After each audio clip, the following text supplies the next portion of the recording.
இன்னைக்கு மாட்டு பொங்கல் கோலம். இன்னைக்கு மாடெல்லாம் இல்லைங்க, இன்னைக்கு ஒரு தாமரைப்பூ மட்டும்தான். என்னம்மா பண்ணிட்டு இருக்க? நான் கார் வாஷ் பண்ண போறேன். ஏதாவது வேணுமா? கொஞ்சோண்டு வந்து டீ போட சொல்லு. குடிச்சிட்டு நான் இந்த பக்கம் வேலையை பார்க்குறேன். நம்ம விஎஸ்கே ஃபேமிலி உறவுகள் அனைவருக்கும் மாட்டு பொங்கல் தின நல்வாழ்த்துக்கள். நம்ம வீட்டில் மாட்டு பொங்கலுக்கு பார்த்தீங்கன்னா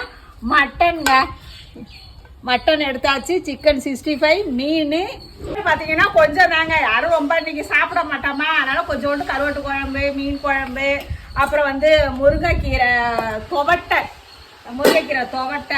முட்டை, வடை, கொழுக்கட்டை, பாயசம் இன்னைக்கு தட்டப்படலான்னு இருந்துதாங்க. நம்ம வீட்டில் மாட்டு பொங்கல் விருந்து.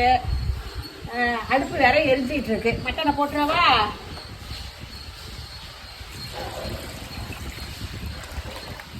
அதெல்லாம் செஞ்சு முடிக்கவே சாயந்தரம் ஆயிடும். சாயந்தரம் தான் படைப்போம். உங்க வீட்டிலலாம் என்னென்ன செஞ்சு படைப்பீங்கிறத கமெண்ட்ல சொல்லுங்க. நாங்களாம் இப்படி தாங்க நான்வெஜ் எல்லாம் செய்யறது. சாயந்தரம் படைக்கும் போது பார்ப்போம்.